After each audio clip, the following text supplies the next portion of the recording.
4:30 hour. It's Tuesday, August 8th. Welcome to this meeting of the Del Norte Solid Waste Management Authority. We call this meeting to order. And Kira, would you call the roll? Commissioner Tompkins? Here. Commissioner Greeno? Here. Commissioner Wilson? Here. Commissioner Inscore? Here. Chair Short? I am here. Well, if you would join me in the Pledge of Allegiance. I pledge allegiance to the flag of the United States of America and to the republic for which it stands, one nation under God, indivisible, with liberty and justice for all.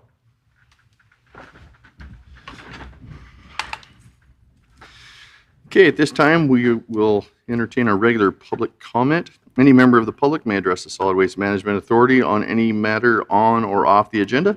Each speaker will be allotted 3 minutes to make their comment. Is there any comment? Hello, Joel. Welcome. Afternoon.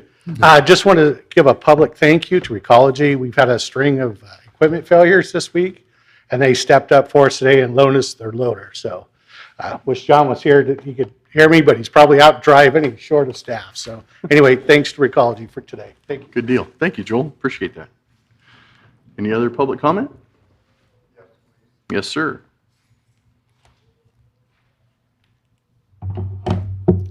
Hello, my name is Steve Fusser. I'm an SEIU 1021 field representative, and I have had the pleasure of working with solid waste for nearly 4 years. We have worked together remotely through the wildfires and COVID. During this entire time, solid waste continue to perform their essential and unique functions. All the employees must be trained to be able to perform all functions of a gate attendant, even administrative staff. SEIU 1021 has worked closely with our represented employees and have also met with Mr. Ted Ward as we have discussed our concerns. It is important to note that, as you all know, solid waste is a separate, unique, and an autonomous operation. As such, it has more latitude, but it also has more and varied responsibilities. While we appreciate the county's support in finance and HR, it does not mitigate all the additional responsibilities, including the filing of various reports. Over the years, solid waste has gone through many dramatic increases in regulations and improvements in technology. This has also necessitated additions to duties employees must accomplish. The fact that current classification and the titles for most positions do not accurately reflect the actual duties they perform. We look forward to working with you in the near future to develop a reorganization plan that reflects the employees' actual duties. We value the current employees at solid waste. It takes months to fully train a gate attendant and years longer to properly train an administrative staff person. We need to ensure we retain these valuable employees and to benefit from their skills and experience. It is important to note that solid waste inherited a $6 million liability when it was created in 1992. Without any taxpayer support, solid waste has nearly paid off this debt. It is not only a self-supporting organization, its rates are less than the surrounding counties. Customers routinely travel from Oregon and Humboldt County to dispose of their waste. We hope that when this collaborative reorganization plan is fully discussed, it is received with this intent, which is to compensate employees fairly, provide retention, and keep solid waste as a positive model for other rural utilities. Thank you very much for your time. Thank you very much for being here. Yes, we've been talking about this for quite a while. Glad to see you're in on the conversation. Appreciate that. Any other public comment? Okay, I'll close the public comment period at this time. Move on to our consent agenda. We have 3 items. One is the approval of the minutes from the regular session from Tuesday the 18th, 23. Second item is approval of budget transfer for fiscal year 22-23 in the amount of $4,428. And the third is a budget transfer for 23-24 budget year in the amount of $3,613. Move to approve consent. We have a motion to approve consent. Is there a second? Second. We have a motion and a second. Is there any public comment on the consent calendar? Seeing none, can we poll the vote? Commissioner Tompkins? Yes. Commissioner Greeno? Yes. Commissioner Wilson? Yes. Commissioner Inscore? Yes. Chair Short? Yes. Okay, on to director's reports. Mr. Ward. Thank you, Chair Short. This is a relatively brief meeting because there's a relatively brief period of time since our last meeting and this meeting, and we, in between, have had the fair. So if I could have just a brief, there we are. There's the Del Norte Solid Waste Management Authority Fair booth, as well as the chair of the Del Norte Solid Waste Task Force, Craig Strong, and our account clerk, Haley Smith, smiling there. And then with her back to you, wearing her safety wear, is one of our refuse site attendants, Tabitha Weir. And then we've got a couple guests. So the fair is our primary face-to-face outreach opportunity. And this year at the fair, we were promoting both that fluorescent bulbs are hazardous and don't belong in either the trash or the recycling container. And of course, promoting our annual hazardous waste collection event, which we expect to be at the end of September. Okay, you can close that presentation. I'd like to thank Kira for setting up the fair booth and being the primary organizer of this year's fair.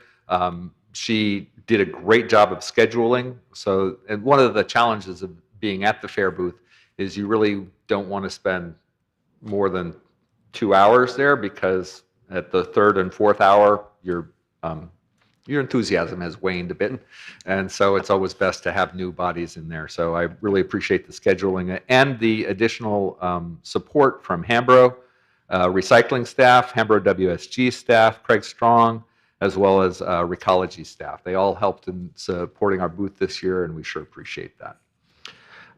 This last month, Kira and I met with Paul Kritz of KFUG to discuss restarting a radio program we ran called Rethinking Recycling.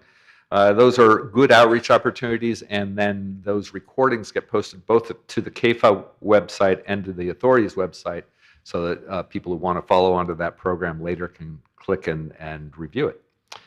Our current schedule is we are anticipating that our hazardous waste collection event will be the last Saturday in September, September 30th, but we are in the process of finalizing that agreement. So until we have ink on the agreement, we're not absolutely 100% sure of the date. And so we have not yet done any outreach beyond the fair and word of mouth, but we do plan on doing radio and newspaper advertisement associated with that. Thanks for passing the consent agenda. The financial reports, unfortunately, because of the early part of the month that we're in, we have not yet completed those. They'll be assembled in next month's packet. Regarding the landfill, we do have ongoing challenges in addressing our maintenance responsibilities. Part of the challenge is that since our safety concerns have been elevated out there, we require 2 staff to go out there at all times. And so it becomes challenging to try to get 2 staff that are capable and ready and the weather is cooperating. So we are planning on meeting with we've already put inquiries into the city and the county as to ways that we might be able to share staff, because the work out at the landfill does not require the depth of training that's required for instance, being a refuse site attendant. So we can use additional engineering technical staff or just field staff that are used to physical labor for those efforts. So we'll be meeting with the city on that topic later this week. Regarding facilities, we did have a repair at the Del Norte County Transfer Station of a broken water line that I told you about last month. We expected the repairs to cost as much as $15,000, and we just got the bill and it was $13,500. So we anticipate paying that in the coming months, and probably next month you'll see a budget transfer to address some of those expenses. During this last month, we've had, Hambros, as just implied, had a number of equipment challenges. And so those include both the loader and the excavator. And so for a period of time this last month, the brush accumulated to the point that we needed to store some of it on the grassy area temporarily as we were waiting for that equipment to be repaired.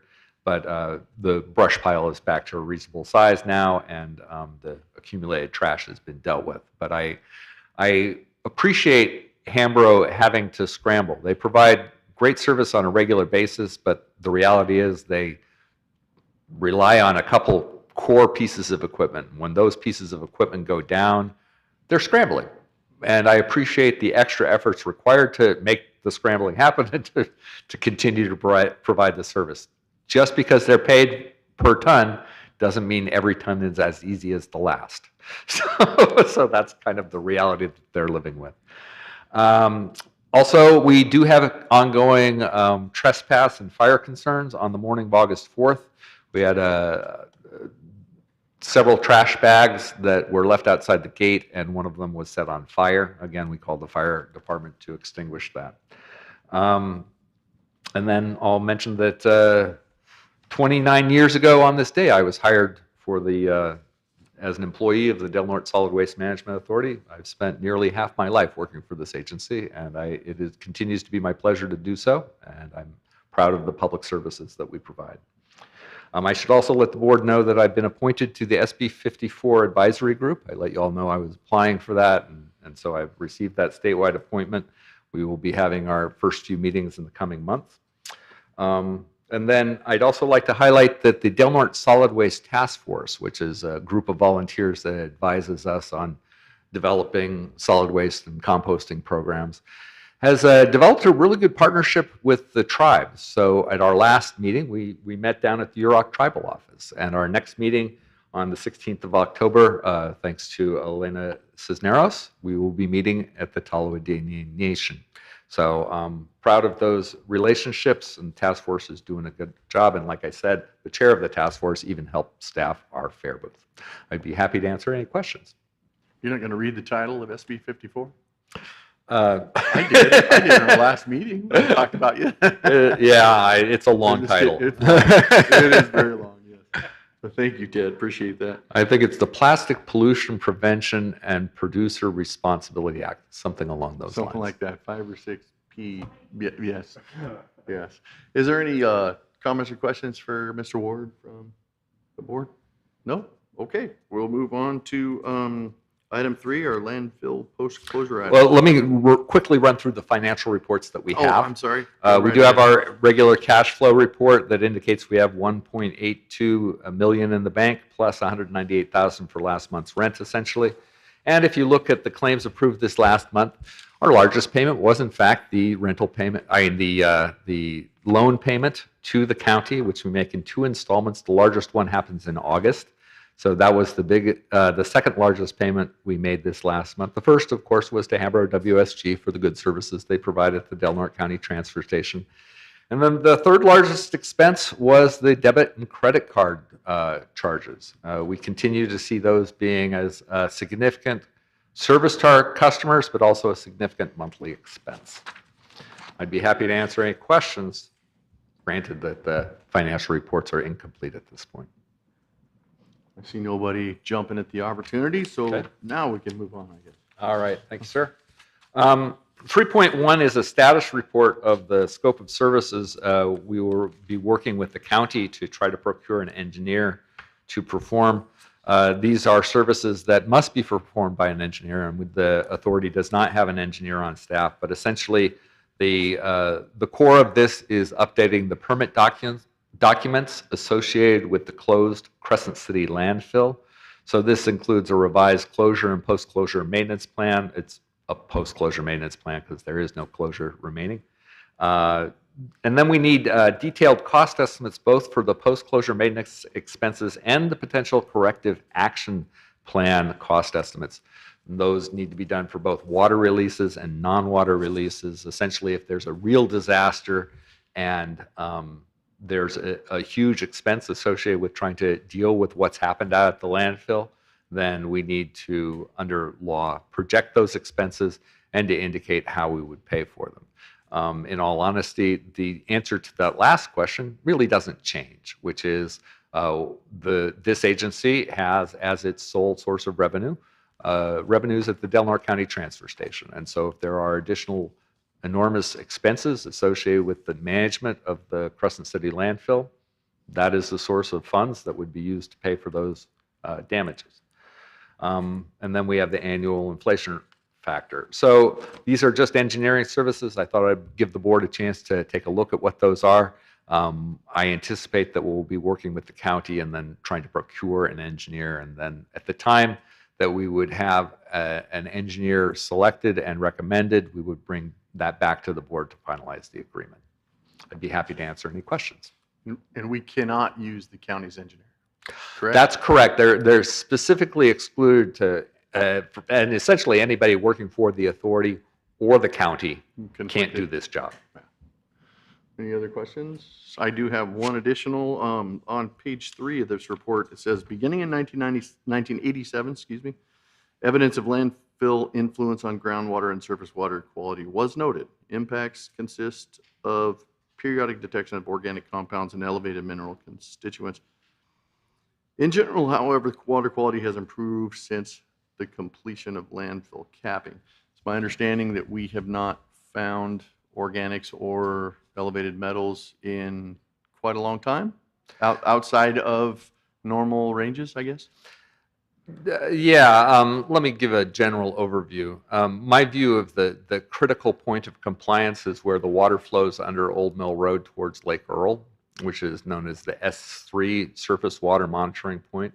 And at that point, all that's really been detected is elevated bicarbonate alkalinity. Essentially, if you were to mix a little baking soda into your water, it's like that. It's a measurable impact, but it's not a huge impact.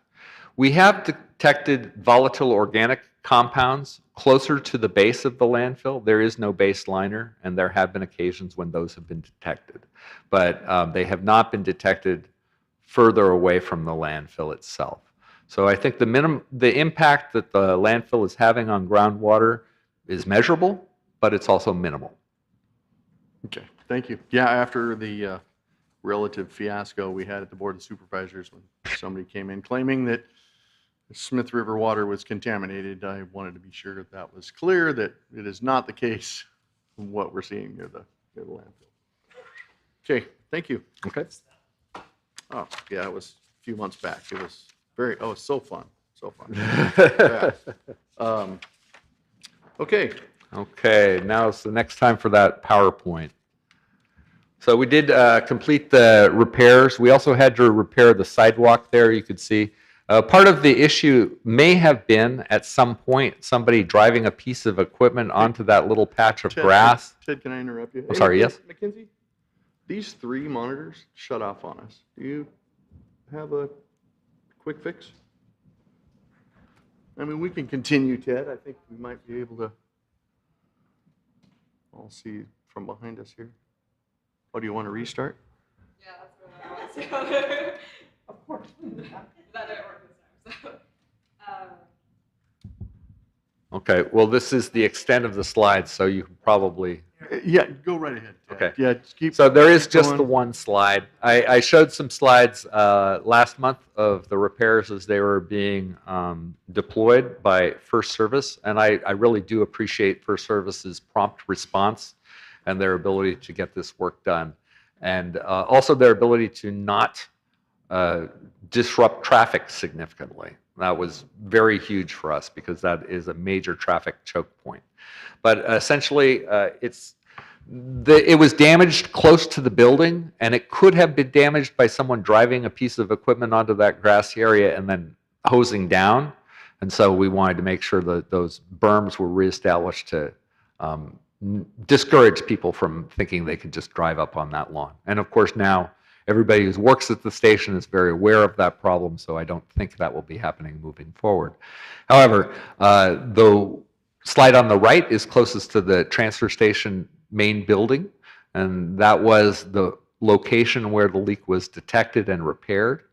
And then the slide on the left is closer to the administrative offices, and they also added a shutoff valve and a device so that the water pressure surge, which sometimes happens when you turn on and off the water, essentially it was a surge protector for that system. So at least that potential source of the leaks was stopped. I figured as long as we're dug stuff up and we've had an ongoing issue, let's fix this as best we can. So that's what they did. Like I said, the cost is approximately $13,500. We anticipate paying that bill in the coming, at the next meeting, and I'd be happy to answer any questions. Any questions? Okay. Okay. Moving on to 4.2. Okay, 4.2. This is our, what you have in your agenda packet is a flyer that we produced for the fair, and it's an update of a previous flyer we had.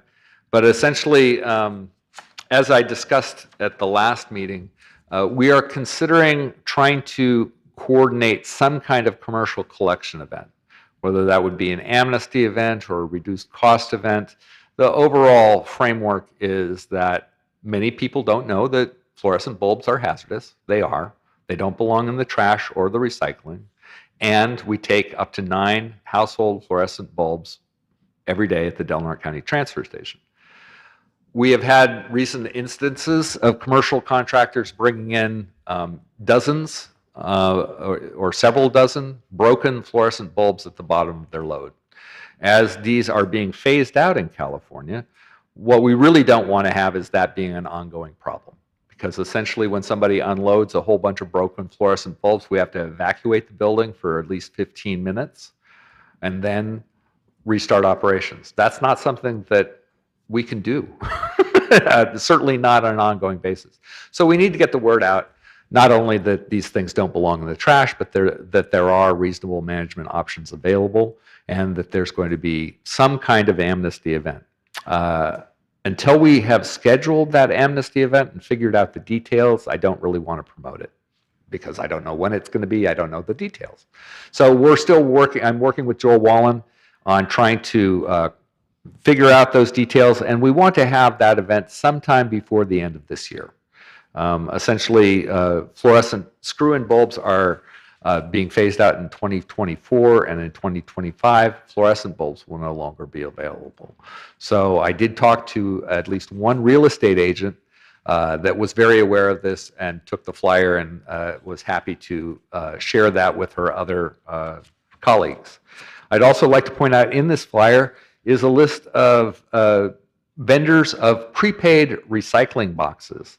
We do take fluorescent bulbs for a charge from commercial businesses every day, but if you have a whole lot of those, say you're changing out the lights in a warehouse or a large commercial building and you have a lot of them, then it may be cheaper to find some of these prepaid mailback boxes. Plus, they're a little bit more convenient for the businesses to use because as they unload, as they change out those bulbs, they can just put them in the box, and when the box is filled up, they can mail that off.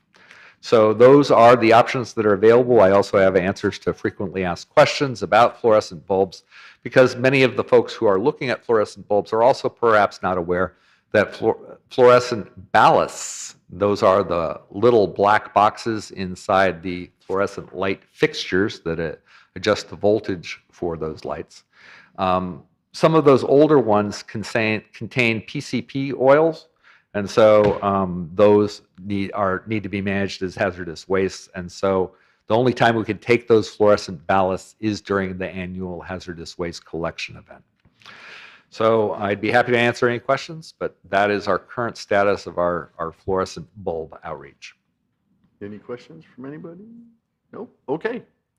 Okay. Moving on to 4.3. The last item is the information related to our planned September 30th hazardous waste collection event. As per previous years, we fully anticipate that commercial businesses will be coming by appointment on Friday, and we will have a phone number to call to set those appointments, and that we will include in our outreach and our promotions. But at this point, because we don't have a signed contract, we also don't have that phone number. But other than that, we are looking for the end of September for that event, and I have no doubt at all that at the next meeting we will announce the date of that event. Very good. We do have the contractor. We're just lacking the signatures, correct? That's correct. At this point in time, correct me if I'm wrong, Kara, but I believe the contract is being reviewed by the Clean Earth's legal counsel. That's correct. Very good. Okay. Okay. Okay, the next item is 6.1, and this was a large amount of effort from Kira. She assembled this report, and while it was a fairly large report before, this is the electronic annual report we have to submit to CalRecycle. Apparently, it's grown by about a factor of 5 since she's last done it. And part of that is related to the SB 1383 reporting. SB 1383 being the California law that requires that we manage our organic materials differently, so there are fewer of those going into landfills where they create methane, which is a more potent greenhouse gas than carbon dioxide. And so it's important to note that under SB 1383, we are the point of reporting to CalRecycle, but we're not responsible for all aspects of these programs. So to some extent, we're taking information from the city and the county, and we're plugging that in. That doesn't mean that we're responsible for those programs. And so I kind of want to just let everybody know we are forwarding the reports and the information that we have. So if that information indicates something that needs following up, we're just reporting the information that we receive. And with that, I'd be happy to answer any questions. Thank you, Ted. Anybody with a question? I had one small one. On page 35 of that report, Kara, there is, it says numbers of commercial edible food generators. In Crescent City, there's 3. In the unincorporated area of Del Norte County, there is 1. Can you tell me? And then, I'm sorry, and then it says number of food recovery services and organizations located in the jurisdictions. Crescent City has 5, and Del Norte County has 1. Can you maybe, right off the top of your head, without prompting and a surprise from me asking the question,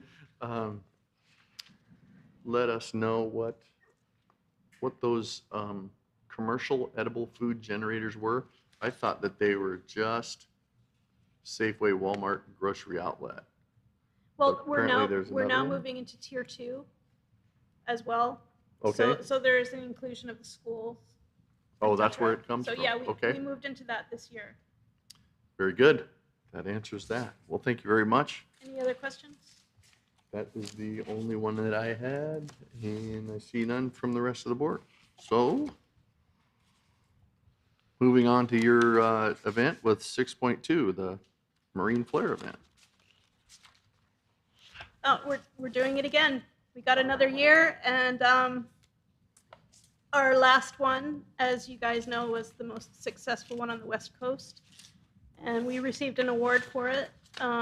Very proud of all the material that is toxic that we were able to get out of our water supply, our bay, and we are going to be once again opening this program up to Humboldt County, and I'm going to be going down there starting the 27th and doing some dock walking and some outreach down in Humboldt as well as here. So we'll see what comes of it, and it's a material that has no disposal option in this or Humboldt County. We're the only ones doing it. So if you have expired marine flares, please come out September 16th, 10 to 2. Very good. Thank you, Kara. Right? I was kind of thinking the 4th of July might play a factor in that. But any questions or comments from the board? Okay.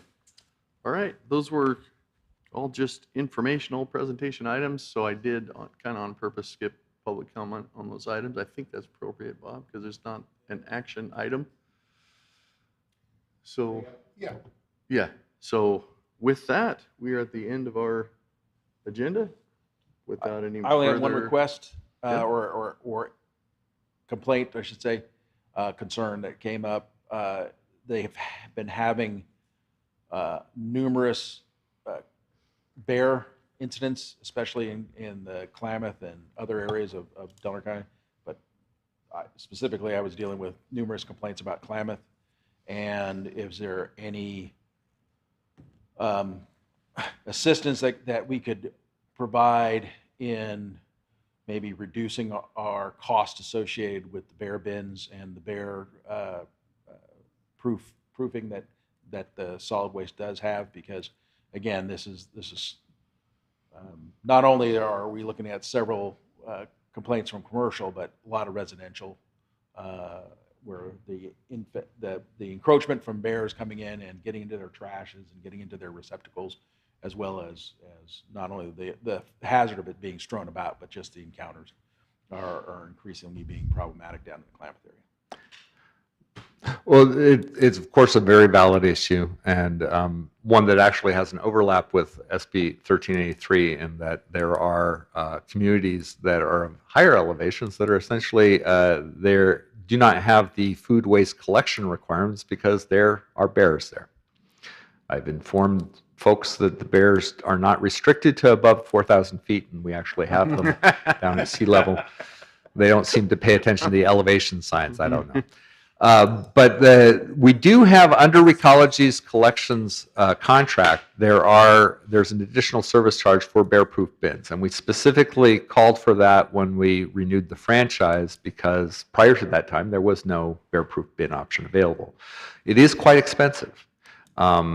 And so we can sort of bring that back and we can have the discussion, but the reality is these bins are more expensive. And so there is an additional cost, and there aren't very many of them. So if we wanted to have that as a more widespread service, there would definitely be some expense that would have to find some source of funding. We have not looked at any alternatives to try to subsidize or otherwise provide that service in areas that are necessary. We can certainly discuss that, but my concern would be that there are many people who would be interested in that. And if it didn't cost them too much more, they'd probably say yes. And that would be a very significant expense, however you slice it. Very good. I just had one quick comment. I know you've got time crunch. Maybe Joel can answer this. This past weekend was fair for the first time in my life. I spent the weekend in our trailer, kind of in the back of the fair, because I had a couple of kids that were showing animals. And kind of got to witness the little bit of the behind the scenes. Seen our 3 bin pulls that were back there at the end of fair, piled very high. And I didn't know. My first thought was, oof, that's might likely just spill right over when we go to lift it onto the truck or something. I don't know if that caused a problem. I thought if it did, we might look at an additional one for next year, just to keep that in mind. But I don't know if it caused a problem, and maybe Joel could say whether it did or not. I don't know. Maybe it's just one thing I can add is that the support that the authority provides to the fair, in addition to being a fair sponsor and having the booth and having 3 authority allocated bin pulls, Recology also supports the fair. And so we provide 3, and I think Recology provides 3 at their own expense. Oh, and I didn't know that. There was just 3 parked next to each other. I assumed it was ours. Yeah, well, and that was a little bit of a surprise to us as well, because usually we start seeing them after the fair is over, but they started emptying them during the fair. And so there was a flurry of communications to make it clear about who was paying for what. Gotcha. Yeah, I Okay. understand that we pay for the disposal, and Recology provides the bins. And I know that John was working personally on emptying those bins, so I really don't know if he had any trouble or not. Okay. Quite possible, but John was handling that. Just something to keep in mind for next year. If there was issues, maybe we'll just keep that in the back of our head for next year. Okay. With that, So real quick, will the bear issue be on the next agenda? Well, the bear issue, if you would like it to be on the next agenda, we could put it there. Okay? Talk about it. It's legitimate. good. We'll talk about a way to keep them above 4,000 feet. We just put up a sign. Okay. No Yeah. bears. Put up a sign, no bears. Just for everybody's information, I will not be present at our next meeting. I will reach out to Isaiah Wright to see if he's available, but he will be back in school and he's in Klamath, so I'm not sure whether or not he would be able to make the meeting, but I will have him communicate that directly to you, Director Ward. Excellent. Very good. With that, we'll adjourn this meeting to the next regular meeting on September 19th, right here at the Flynn Center,